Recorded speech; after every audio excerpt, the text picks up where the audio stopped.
Vande Mataram. Everyone, today in 1947, we attained freedom from the British.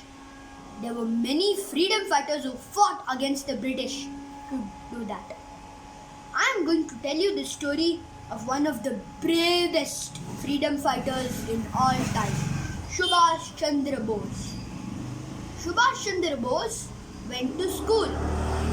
The headmaster there, Beni Madhav Das, was a true patriot. He taught them how they should fight for their country. One day, it was the hanging of a brave freedom fighter. Subhash and his friends didn't eat in protest. Beni Madhav Das didn't do anything but was secretly impressed. He too fasted.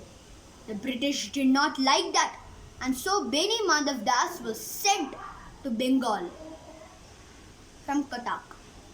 So then Subhash had to go to a new school. And there he began to search for a guru. All this while, he had been reading about Swami Vivekananda and practiced yoga a lot.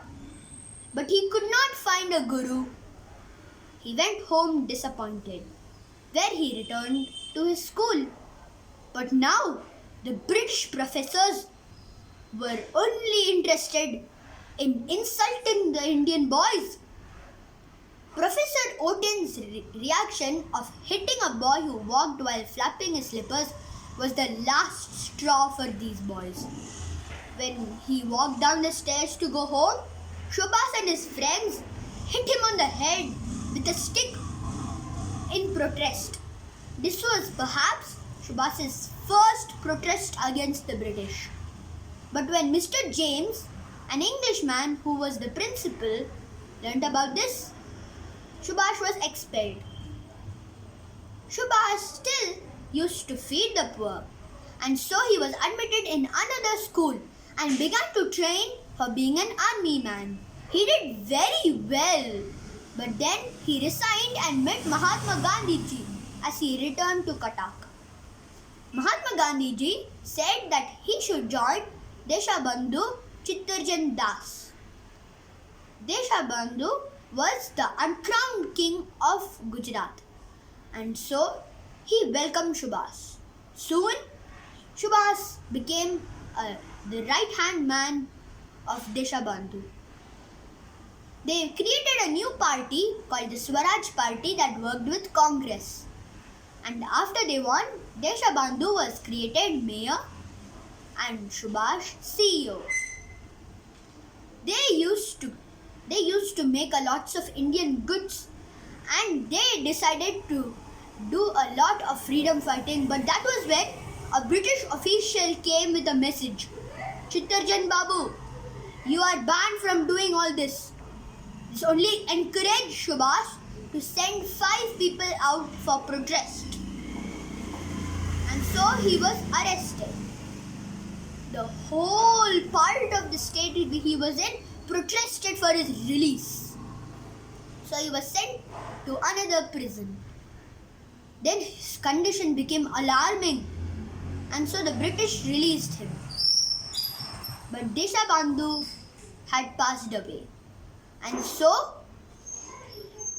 Subhash worked on saving his country from the British. He first created processions of protesting that the British should leave India.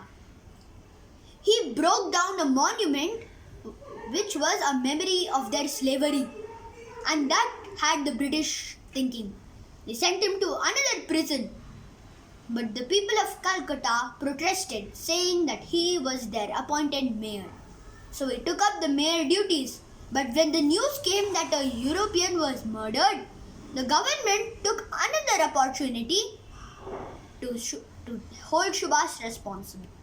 So he was sent to prison again, but was released as the crowd protested again. And so he made the INA, which is a short form for India National Army. They began to fight the British. They also got support from Hitler, but he was far away in Germany. So, the Indian prisoners of war of the Japanese were released by Subhash. And so, they fought, but the British were too strong and the INA surrendered. So, Subhash was in danger. So, he began to hide and then he was sent on a plane ride with Colonel Habibur Rahman. Who knows what happened after that? No one knows. I hope you enjoyed the story of his bravery. Thank you.